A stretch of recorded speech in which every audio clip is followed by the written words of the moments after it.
The telegram arrived on a Tuesday morning in April 1889, and Teresa O'Brien knew before she even opened it that her life in Boston was about to change forever. Her aunt's handwriting was cramped and urgent across the yellow paper. Father passed. Stop. Need you in Guthrie. Stop. Come immediately. Stop. The words blurred as tears filled Teresa's eyes, not from grief for an uncle she had barely known, but from the sudden weight of obligation settling onto her 22-year-old shoulders.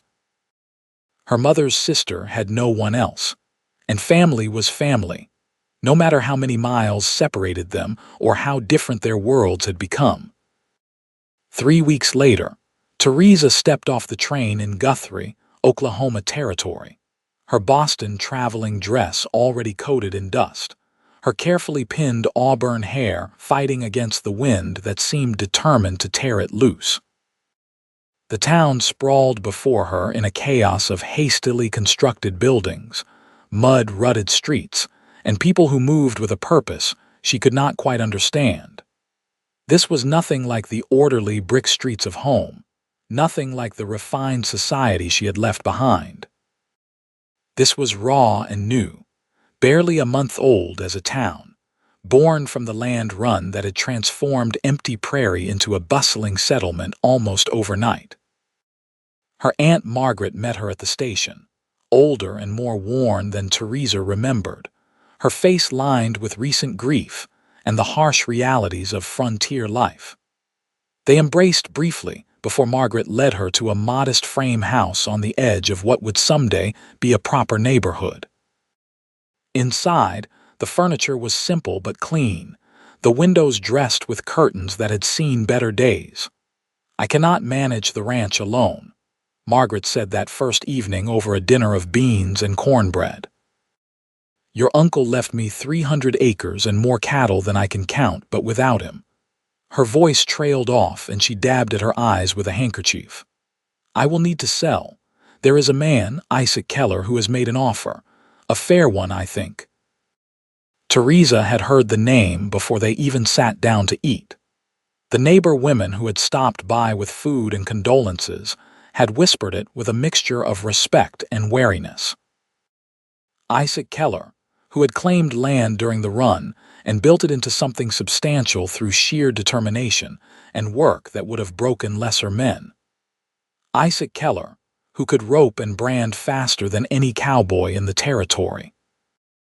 Isaac Keller, who had killed 3 men in various disputes, though everyone agreed the killings had been fair. "He is too rough," one woman had said, lowering her voice. "No education, no refinement. He lives like an animal half the time, sleeping under the stars with his cattle." "Hard as the land itself," another had added. "They say his hands are so callous they could strike sparks off stone, and his temper, well, best not to cross him."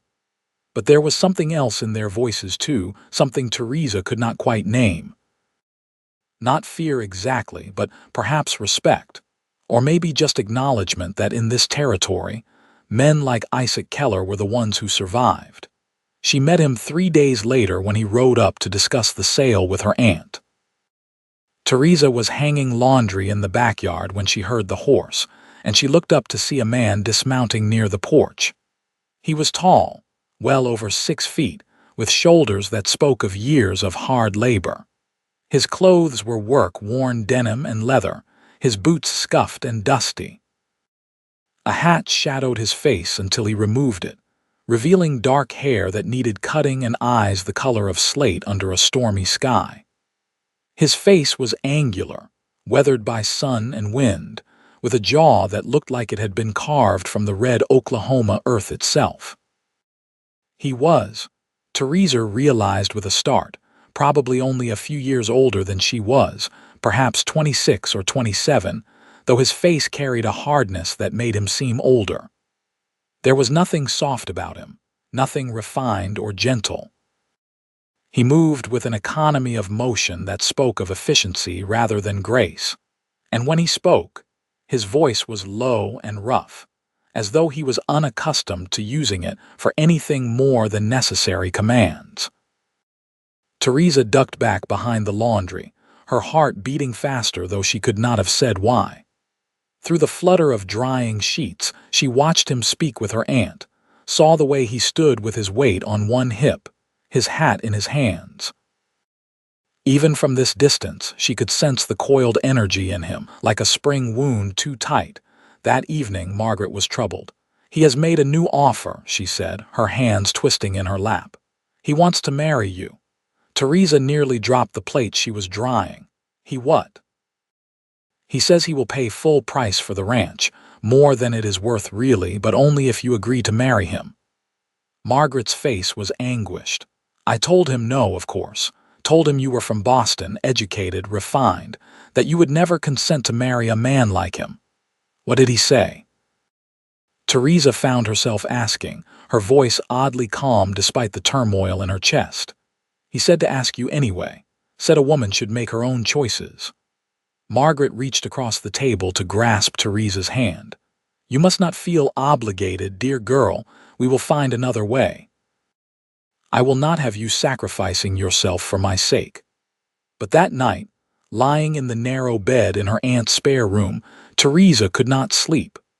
She thought about Boston, about the young men who had courted her there with their proper manners and soft hands, their talk of business and society.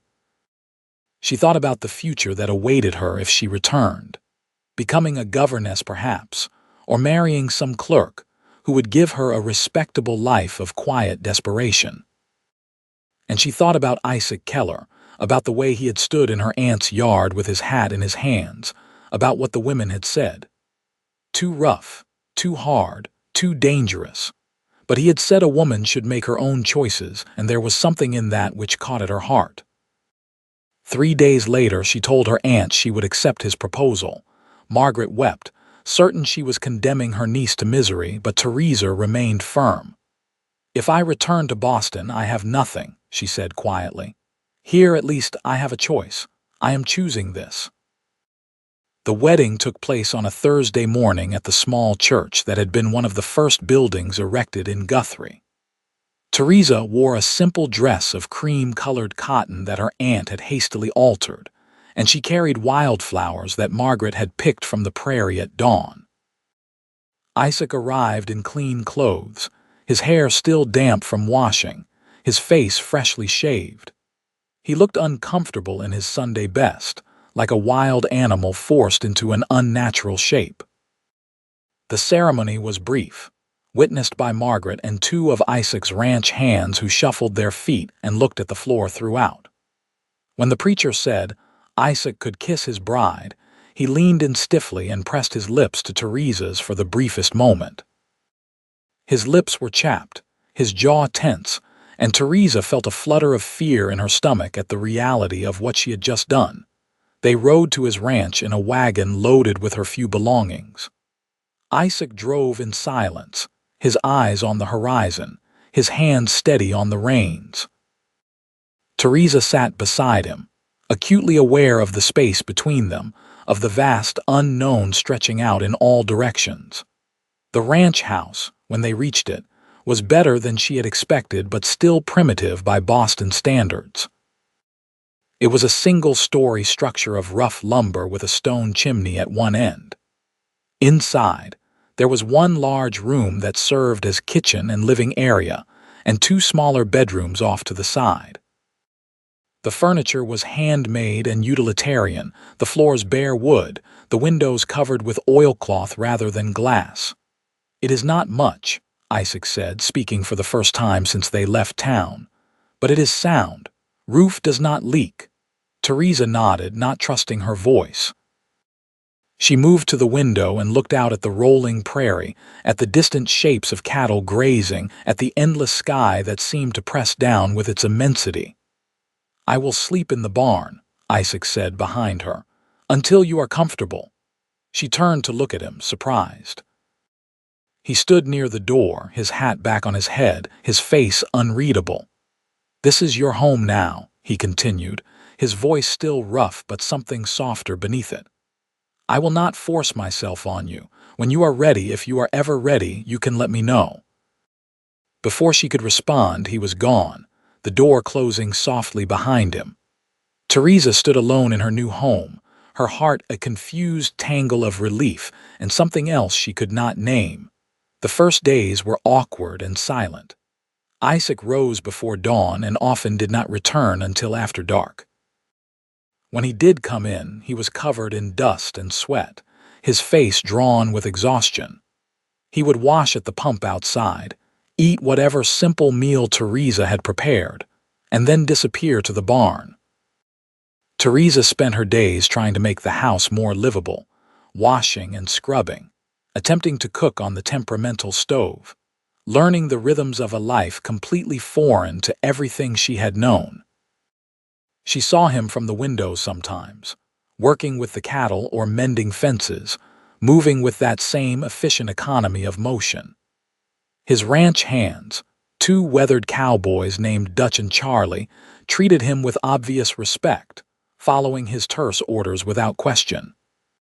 She heard his voice occasionally, sharp commands that carried across the distance, and she understood why people called him hard. But then small things began to change her understanding. One morning she found a bucket of fresh milk on the porch, still warm. Another day there was a handful of early wildflowers laid carefully on the kitchen table, their stems wrapped in a damp cloth to keep them fresh. When a snake appeared near the house, Isaac killed it without fanfare and disposed of it before she even knew there had been danger. When she struggled with the heavy water bucket, she discovered the next morning that he had rigged a simpler system that required less carrying. He never mentioned these things, never drew attention to them.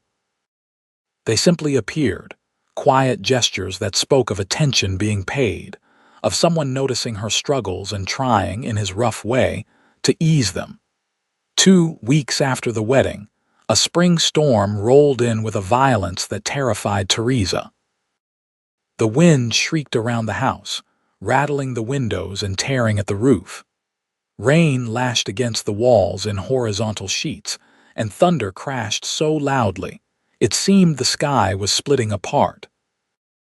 Teresa huddled in her bedroom, her hands over her ears, trying not to imagine the house being torn apart around her. The door opened and Isaac appeared, soaked to the skin, his hair plastered to his head. "Come on," he said, having to shout over the storm. "We need to get to the cellar." She followed him without question, too frightened to do otherwise. He led her outside into the maelstrom, his arm around her shoulders, his body shielding her from the worst of the wind. The cellar was a few yards from the house, its door set into the ground at an angle. He wrenched it open and guided her down the wooden steps into the darkness below.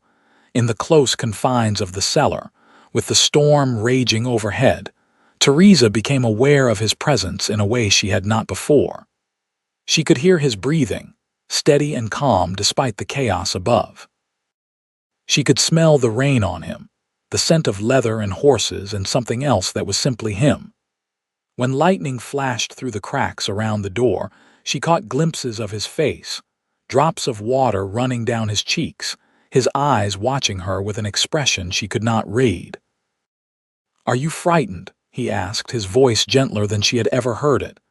"Yes," she admitted, seeing no point in lying. "The house will stand," he said.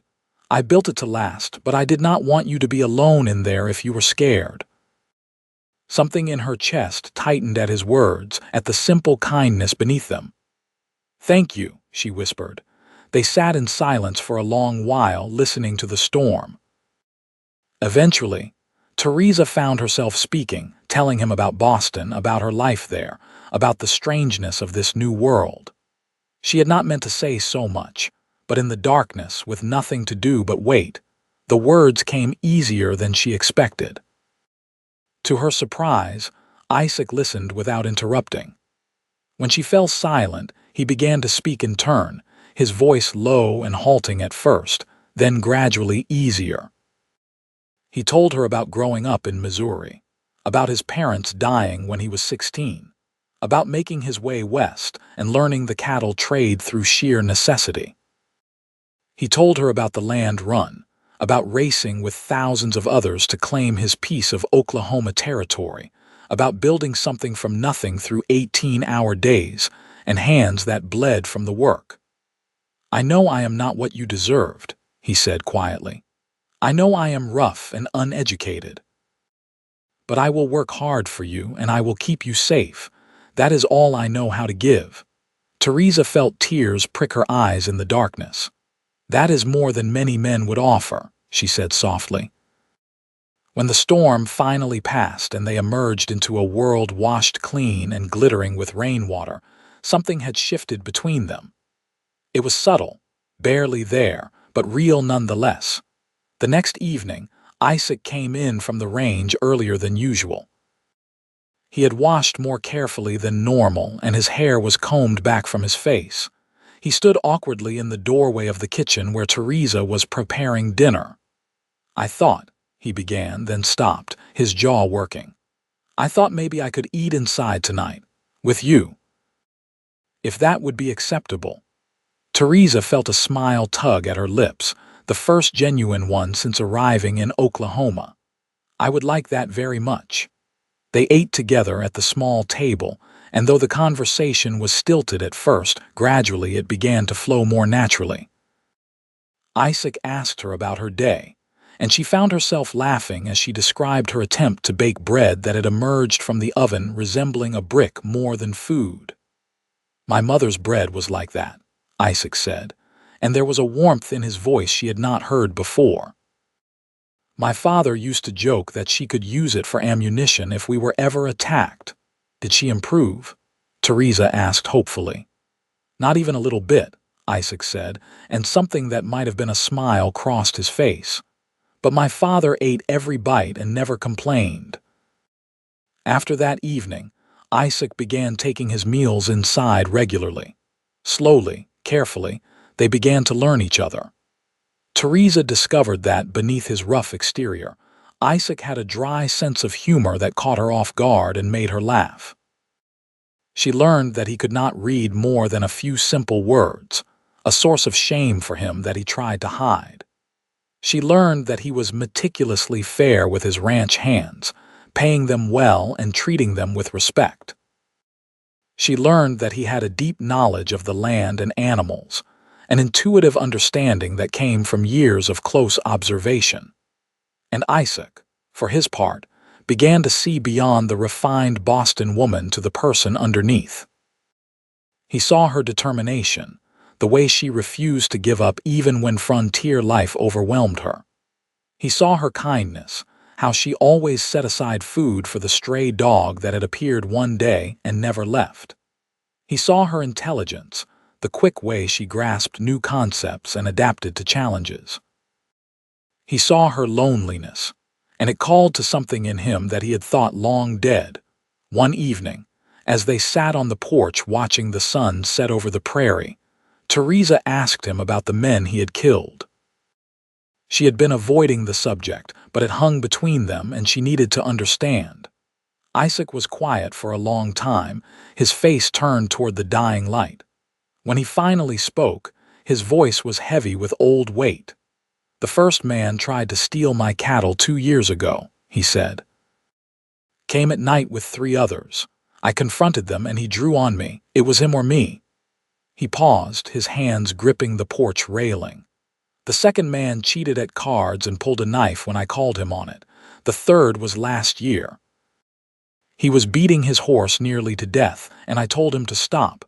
He came at me with his fists, then went for his gun." "Do you regret it?" Teresa asked quietly. "I regret the necessity of it," Isaac said. "I regret living in a world where such things happen. But I do not regret defending myself or stopping cruelty when I saw it." He turned to look at her, his eyes searching her face. "Does it frighten you, knowing I have killed?" Teresa considered the question honestly. "It should," she said slowly, "but somehow it does not the way I expected." She met his gaze. "I think I am beginning to understand that survival here requires a hardness that Boston never taught me, but hardness is not the same as cruelty." Something in Isaac's expression softened, a look of profound relief crossing his features. He reached out slowly, telegraphing his movement, and took her hand in his. His palm was calloused, just as the women had said, rough as old leather against her softer skin. But his grip was gentle, careful, as though he was afraid of breaking something precious. They sat like that until full darkness fell, and the stars emerged in their thousands, more stars than Teresa had ever imagined existed, scattered across the Oklahoma sky like diamonds on black velvet. The turning point came in June, 2 months after their wedding. Teresa woke in the night to the sound of Isaac's voice, rough with pain, calling for help. She rushed into the main room to find him collapsed near the door, his shirt dark with blood. Her scream brought the ranch hands running from the bunkhouse, and together they got him onto the table. "What happened?" she demanded, her hands already working to remove his shirt, her Boston upbringing forgotten in the face of crisis. "Rustlers," Dutch said grimly, applying pressure to a wound in Isaac's side. "We caught them red-handed this time. Isaac took a bullet, but he will be okay." It went clean through. Teresa worked through the night, cleaning the wound, stitching it with thread boiled in water, bandaging it with torn sheets. Her hands were steady even though her heart hammered with fear. Isaac bore it all in silence, his jaw clenched, his eyes fixed on her face. When it was done and Dutch and Charlie had returned to keep watch on the herd, Teresa sat beside the table where Isaac lay, her hand gripping his. "You could have been killed," she whispered, the reality of it crashing over her now that the emergency had passed. "I am sorry I frightened you," he said, his voice weak but steady. "You should be," she said, tears spilling down her cheeks. "You should be sorry for going after armed men, for taking such risks for—" Her voice broke. "For making me care so much what happens to you." Isaac's eyes widened, his free hand coming up to touch her face with infinite gentleness. "Teresa," he said softly, her name on his lips for the first time sounding like something precious. "Do not cry for me. I am not worth such tears." "That is not for you to decide," she said fiercely. "And you are wrong besides." She leaned down and kissed him, a real kiss this time, not the brief press of lips at their wedding, but something deep and true and full of all the feeling that had been building between them for weeks. Isaac responded with a hunger tempered by gentleness, his rough hand cradling her face as though she were made of glass. When they broke apart, both breathing hard, Isaac was smiling, a real smile that transformed his face from something hard into something beautiful. "I have wanted to do that since the first time I saw you," he admitted. "Standing behind your aunt's laundry, watching me like I was some kind of wild animal you were not sure was safe." "You saw me?" Teresa asked, embarrassed. "I see everything when it comes to you," he said simply. "I have been watching you for weeks, Teresa. Watching you turn this house into a home, watching you face each new challenge with courage, watching you become part of this land. I have been falling in love with you, and I did not know how to tell you." Teresa felt her heart expand in her chest, filling with a joy so profound it was almost painful. "I love you too," she said, the words coming easily because they were true. "I think I have been loving you in pieces, learning you bit by bit, the man who brings me flowers. The man who fixes things without being asked. The man who gave me time and space to choose him for myself." That night, after ensuring Isaac was as comfortable as possible, Teresa did not return to her bedroom.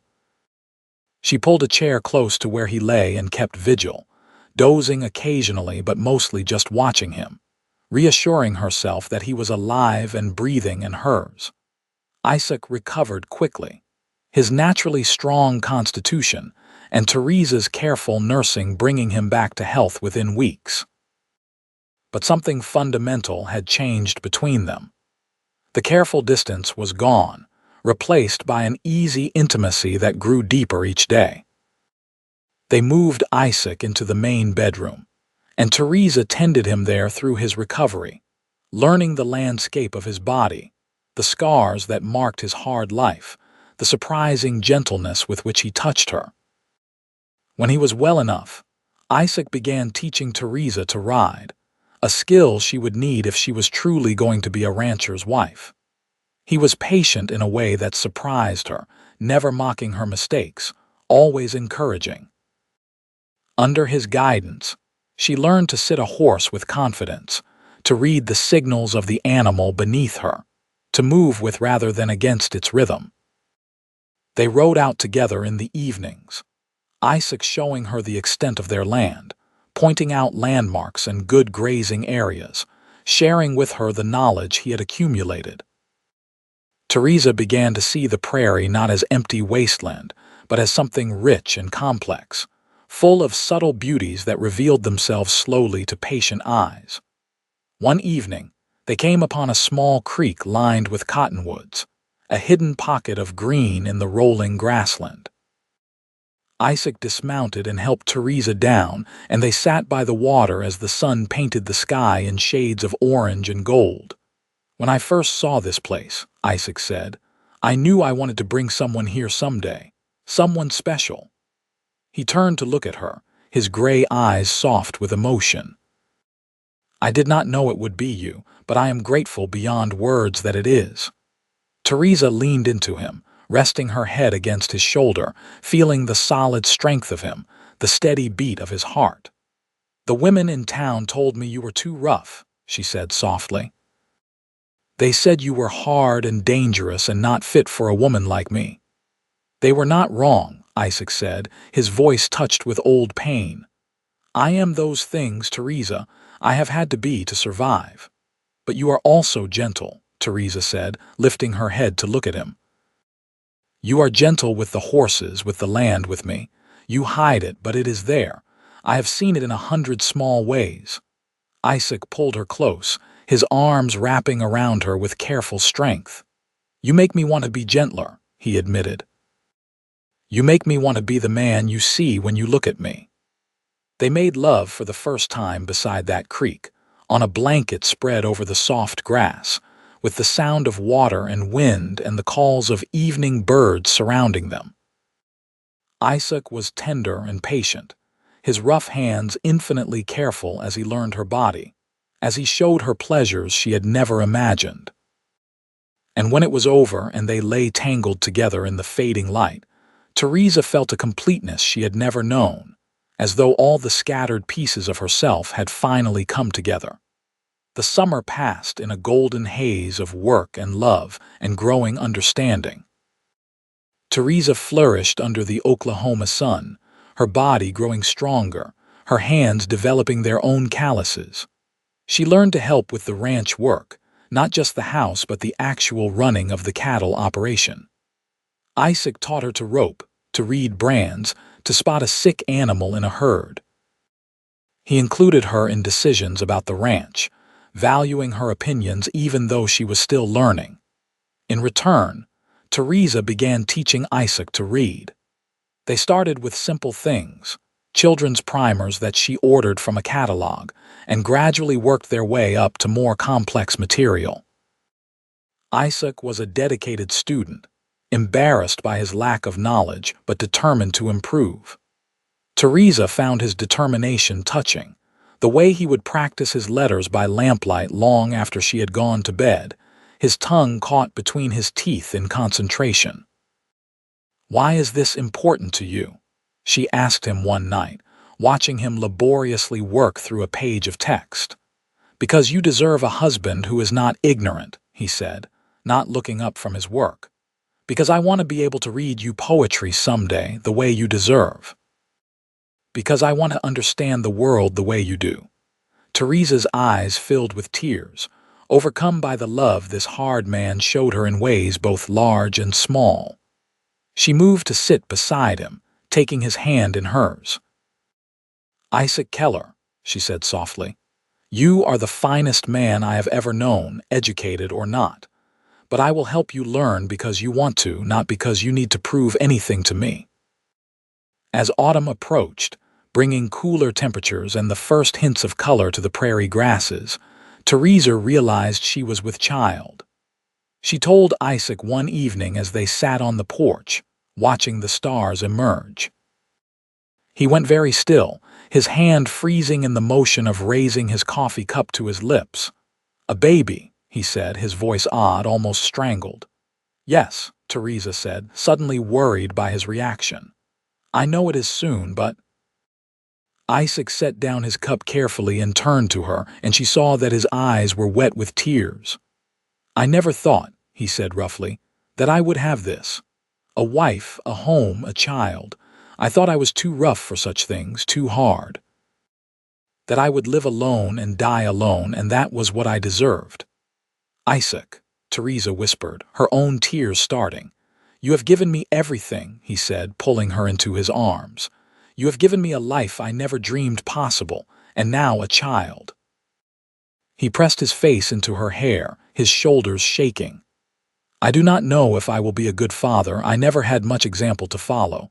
But I swear to you, Teresa, I will try. I will try with everything I have." "You will be wonderful," Teresa said with absolute certainty. "I have seen your gentleness, remember. I know what you are capable of." The pregnancy progressed smoothly through the fall and into winter. Isaac became even more protective, trying to keep Teresa from any heavy work, though she insisted on maintaining her routines as much as possible. The ranch hands treated her with a reverence that was almost comical, Dutch and Charlie falling over themselves to help with any task they thought might be too strenuous. In December, a terrible blizzard swept down from the north, burying the prairie under feet of snow and driving the temperatures far below freezing. For 3 days they were trapped in the house, the world outside reduced to a howling white void. Isaac went out periodically to check on the livestock and bring in firewood, but otherwise they were confined to the 4 walls of their home. It was during this storm that Teresa went into labor, a month earlier than expected. Isaac sent Dutch through the blizzard to fetch the midwife from town, but the man returned hours later, alone and nearly frozen, reporting that the roads were impassable and the midwife refused to attempt the journey in such conditions. Isaac's face went white, then set into grim determination. "Then we will do this ourselves," he said. He turned to Teresa, taking her hands in his. "I have birthed countless calves and foals. The principle cannot be so different. We can do this." Teresa, gripped by a contraction that stole her breath, could only nod. She trusted him completely, this man who had proven his gentleness to her in 1,000 ways.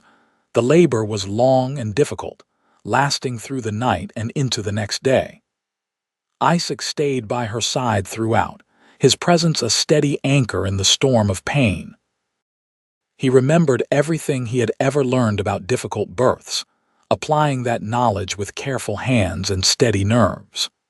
When Teresa screamed, he held her and let her squeeze his hands until his bones creaked. When she wept with exhaustion, he bathed her face with cool water and spoke soft encouragements. And when the baby finally came, a tiny boy with lungs that worked just fine despite his early arrival, it was Isaac's hands that caught him, that cleared his airways, that cut the cord and wrapped him in warmed blankets. "A son," Isaac said, his voice breaking as he placed the baby in Teresa's arms. "We have a son." Teresa looked down at the red-faced, squalling infant, then up at her husband, who stood beside the bed with tears streaming down his weathered face. "He needs a name," she said softly. They named him Thomas, after Teresa's father, with James as a middle name for Isaac's. When the midwife finally arrived 2 days later after the storm cleared, she examined both mother and child and declared them healthy, though she gave Isaac a look of new respect. "You did good work here," she said gruffly. Not many men could have managed it. After she left, Isaac sat beside Teresa's bed, holding his sleeping son with a carefulness that betrayed his fear of his own strength. "He is so small," he said wonderingly, "so fragile." "But strong," Teresa assured him, watching the 2 of them together, her heart full to bursting. Like his father. The years that followed were marked by both challenges and joys, as all lives are. The ranch prospered under Isaac's management and Teresa's business sense. She took over the bookkeeping and correspondence, her education proving valuable in ways her Boston teachers never could have anticipated. Together, they built the operation into one of the most successful in the territory. Oklahoma became a state in 1907, and Guthrie served as its capital for 3 years before the designation moved to Oklahoma City. Through all the changes and growth, the Keller Ranch remained a constant, a piece of stability in a rapidly transforming world. Thomas grew into a sturdy boy with his mother's intelligence and his father's quiet strength. 2 years after his birth came a daughter they named Sarah, and 3 years after that, another son named Henry. Each birth drew from Isaac the same wonder and tenderness that had marked Thomas's arrival, the rough cowboy transforming in those moments into something approaching reverent. The townspeople who had once whispered about Isaac Keller's roughness gradually changed their tune. They saw how he treated his wife, the respect and love evident in every interaction. They saw how he was with his children, patient and teaching, never raising a hand in anger. They saw how his ranch hands stayed year after year, loyal to a man who treated them fairly and generously. And they began to understand what Teresa had known almost from the beginning, that roughness and gentleness were not opposites, but could exist together in the same person. That strength could be used to protect rather than harm, that a hard life did not necessarily produce a hard heart. Isaac's friendship with his ranch hands deepened over the years. Dutch eventually married a widow from town and moved to his own small spread, though he still helped out at the Keller Ranch during busy seasons. Charlie stayed on, becoming as much a part of the family as an employee, joining them for Sunday dinners and teaching the children to ride and rope. Teresa's Aunt Margaret lived to see all 3 of her great nieces and nephews born, her grief gradually easing into a quiet contentment. She moved into a small house in town but visited the ranch often, always welcomed warmly by Isaac, who treated her with the deference and care he would have shown his own mother had she lived. As the children grew, they began helping with the ranch work, learning from both parents the skills they would need. Thomas showed an early aptitude for working with the horses, while Sarah surprised everyone with her fearlessness around the cattle. Henry, the youngest, seemed drawn more to books than ranching, and Isaac supported this interest with the same enthusiasm he showed for his other children's pursuits. "Let him find his own path," Isaac said when Teresa worried that Henry might not want to stay on the ranch. "We will love him and support him whatever he chooses. That is what parents do." It was a far cry from the harsh upbringing Isaac himself had experienced, and Teresa saw in his gentle parenting the triumph of his own best nature over the hardness life had tried to instill in him.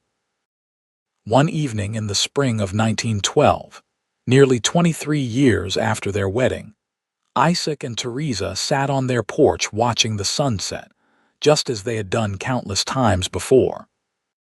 The children were grown now, Thomas helping run the ranch, Sarah married to a school teacher in town, Henry away at university studying law. The house was quieter than it had been in years, but the silence was comfortable, companionable. "You ever regret it?" Isaac asked suddenly, his hand finding hers with the easy familiarity of decades. Leaving Boston, marrying a rough cowboy, building this life. Teresa turned to look at him, this man who had been her husband for more than half her life. His hair was gray now, his face more deeply lined, but his eyes were the same slate gray they had always been, and when he looked at her, they still held the same wonder and love they had shown on their wedding day. "Not for a single moment," she said truthfully. "They told me you were too rough, Isaac. Too hard, too dangerous, not fit for a woman like me. And I married you anyway, and I found gentleness hidden within that roughness. I found strength and loyalty and a love deeper than I ever imagined possible. Isaac raised her hand to his lips, pressing a kiss to her weathered fingers. "I was rough," he said. "I am still rough in many ways, but you taught me that gentleness was not weakness. You showed me that I could be strong and still be tender. You gave me permission to be more than what the world had tried to make me." "We gave that to each other," Teresa corrected. "You taught me strength, Isaac. You taught me courage and resilience. You taught me that love is not just soft words and poetry, but showing up every day and doing the work. You taught me that sometimes the most romantic gesture is fixing a water pump without being asked, or bringing in firewood so the house stays warm, or holding your wife's hand through a difficult birth." They sat in comfortable silence as the sun dipped below the horizon, painting the sky in shades of rose and gold. The prairie stretched out before them, their land, the place they had built together through years of hard work and harder winters, through drought and storm and all the challenges that frontier life could throw at them. "I would choose you again," Isaac said softly. "In every lifetime, in every circumstance, I would choose you." "And I you," Teresa replied, leaning her head against his shoulder, feeling the solid strength of him, unchanged by the years. "Always you." The stars began to emerge one by one in the darkening sky. Somewhere in the distance, a coyote called and another answered. The evening breeze carried the scent of grass and wildflowers, the smell of home. Inside the house, a clock ticked steadily, marking the passage of time that had transformed two strangers into partners, into lovers, into the architects of a life neither could have built alone.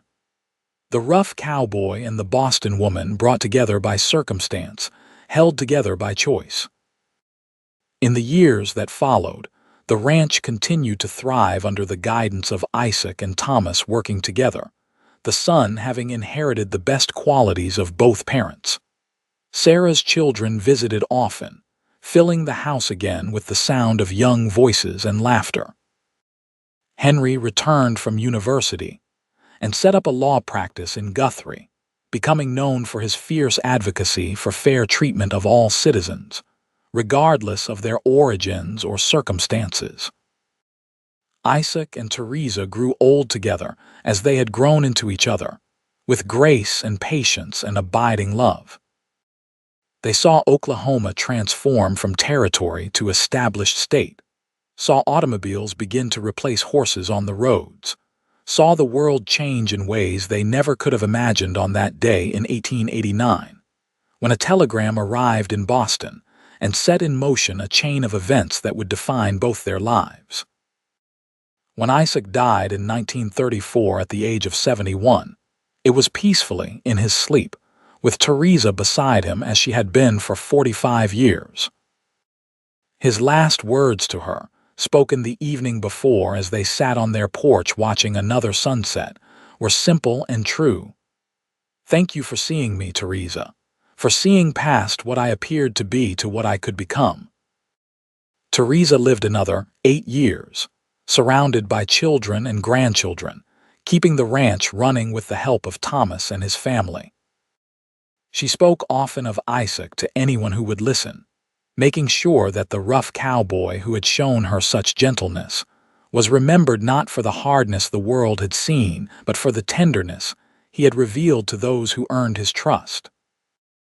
On a spring day in 1942, Teresa was laid to rest beside Isaac in the cemetery on the hill overlooking their ranch. The gravestone was simple granite, inscribed with their names and the years of their lives, and below that, words chosen by their children. He was rough until he was gentle. She was refined until she was strong. Together they were everything. The ranch remained in the family for generations, a testament to what could be built when two people chose each other not because it was easy or expected, but because they saw in each other something worth fighting for. The house was eventually expanded and modernized, but the original structure remained at its heart, the rough-hewn boards and stone fireplace preserved as a reminder of beginnings. And on quiet evenings, when the wind blew just right across the prairie, people swore they could still sense them there, the cowboy and his Boston bride, sitting on the porch and watching the stars emerge, their hands intertwined, their love a permanent part of the land they had claimed and the life they had built together. Their great-grandchildren still gather at the ranch for reunions, bringing their own children to run through the same fields where Thomas and Sarah and Henry once played. They tell the story of how it all began, of the telegram and the proposal and the woman from Boston who married a cowboy everyone said was too rough, and who proved them all wrong by discovering the gentleness hidden within him. And in the retelling, the story becomes more than just a tale of two people who fell in love. It becomes a reminder that we are all more than what we appear to be on the surface, that gentleness and strength are not opposites but complements, that love is both the grandest adventure and the simplest choice, made new each day by the decision to stay, to work, to see and be seen. The legacy of Isaac and Teresa Keller was not just the successful ranch they built, or the family they raised, or the community they helped shape.